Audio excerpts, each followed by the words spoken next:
The Basketball Club of Seattle shook hands with the Professional Basketball Club LLC to buy the Seattle SuperSonics.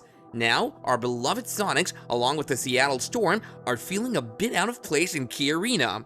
The fans, passionate as ever, went door to door, urging state leaders to vote on a proposal to keep our team in Seattle. Let's analyze what really happened. Fast forward to April 17th, the big day when the NBA Board of Governors gathered Bennett, the owner, suggested moving the Sonics to Oklahoma City. The decision? Well, it's up to Bennett and the 29 other team owners. They officially voted to send our Sonics packing to Oklahoma City. After 41 years of thrilling basketball in Seattle, the Sonics are hitting the road. Now, the Seattle SuperSonics hold a special spot in our hearts as a relic of the past. It's a bit tough for a city in need of a fresh start. NBA business can be a tough game, but this move feels a bit harsher. Unlike the forgotten Vancouver Grizzlies, the SuperSonics leave behind a legacy that's hard to shake off. Seattle put up a fierce fight to keep their basketball heroes home. Picture a future beaming with promise, featuring young stars like Kevin Durant, Jeff Green, Serge Ibaka, and Russell Westbrook. The talent was top-notch. Losing a team with a 41-year history in a city as big as Seattle is, at the very least, controversial. Some might even say it's tainted, especially with the Sonics' historically significant past. Imagine a basketball era often considered a bit of a slump, but there stood the Seattle SuperSonics, making waves with players like Jack Sigma, DJ Williams, and Dennis Johnson ruling the post. Despite the league going through a rough patch, these guys were pure entertainment. In the heyday, fan support was off the charts. The team moved from the Seattle Coliseum to the Kingdom, sharing space with the Seahawks and the Mariners during the winter. Not exactly a basketball haven, but the Sonics managed to pull in massive crowds like the record-breaking 39,000-strong turnout in 1980 after clinching the championship in '79. After a bit of a dry spell, they returned to the Coliseum in 1985. Enter Shawn Kemp in '89 and Gary Payton in '90, the SuperSonics were on fire. Packed arenas, soaring jersey sales, they were the hottest ticket in town.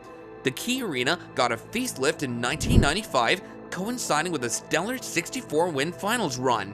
At this point, the Sonics were on par with anyone in the league, except maybe the legendary Chicago Bulls. If they weren't up against the Bulls, the 1996 Sonics could have easily been hailed as one of the greatest teams ever. In 2001, longtime owner Barry Ackerley decided to pass the torch, handing the keys to Mr. Starbucks Howard Schultz. Now, Schultz wasn't exactly the popular kid in the NBA classroom. Vin Baker and Gary Payton made it clear they didn't vibe with Schultz's business-centric approach. Basketball, being a business, was one thing, but Schultz's focus on cutting costs, including player salaries, rubbed the players the wrong way. Despite a good return from the Gary Payton trade, the Sonics hit a rough patch. Playoffs were a distant dream for the first 2 years with their new star Ray Allen. This period wasn't great for the Sonics as a business, leading to a back-and-forth drama that would unfold over time. In 2006, Schultz launched a full-blown campaign seeking $220 million for a Key Arena remodel. He teamed up with David Stern, the NBA commissioner, because, truth be told, even with a full house, the Sonics couldn't turn a profit. 5 years in, they were $60 million in the red. Not a pretty picture. Despite the dire financial situation, the city wasn't exactly eager to open its wallet. They had already poured $80 million into the Key Arena a decade ago, shelled out $340 million in public tax money for Safeco Field, and then dropped another $300 million for Quest Field. The Sonics felt like they were set up for failure, while the city thought they were asking for too much. David Stern, not one to mince words, made it clear that the Key Arena wasn't cutting it as a state-of-the-art facility. He even hinted at the possibility of relocation, a classic move to get what he wanted. But the city stood its ground, refusing to renegotiate and passing a bill against constructing sports stadiums that ended up costing more than they brought in for the public. The collapse continued, revealing the hefty burden sports stadiums placed on taxpayers without much financial return.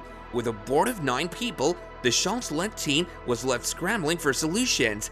In a surprising move, they decided to sell the team. The price tag, though, raised eyebrows, raised some eyebrows, a whopping $150 million profit despite being the owners for just a quick 5-year span. The math didn't quite add up.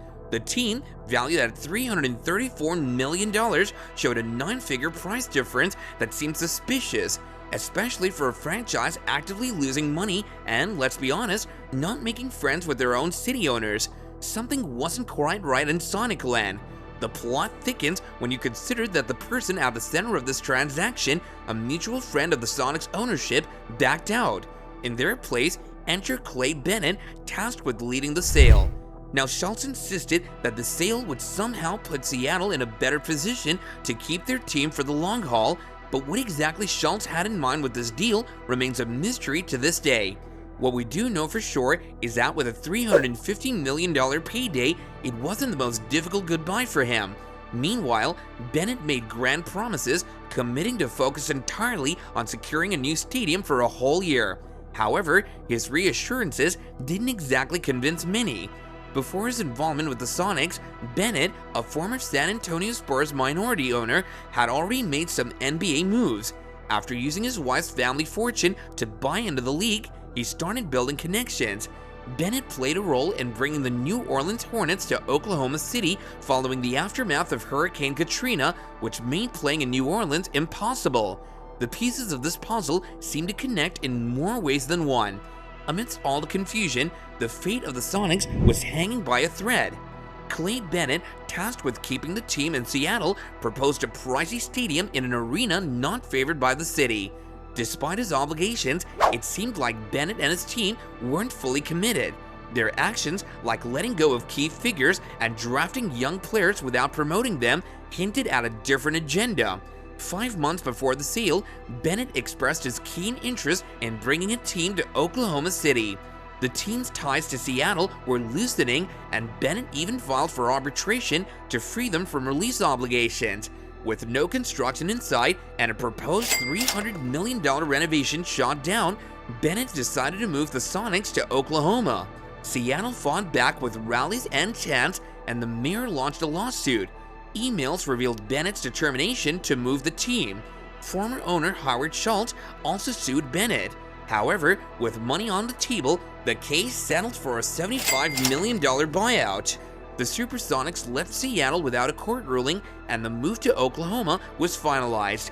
Bennett's move was strictly business, stealing a franchise for his hometown. The NBA got a new stadium in OKC, and Seattle's leaders avoided splitting the check. The departure of the SuperSonics has been one of the roughest relocations in sports history, leaving a fan base crushed. Over 15 years later, the future of basketball in Seattle remains uncertain. However, when there's money to be made, the ball may bounce back in Seattle sooner than later. Don't forget to hit the like and subscribe button if you liked the video. Thanks for watching, and we'll see you in the next one.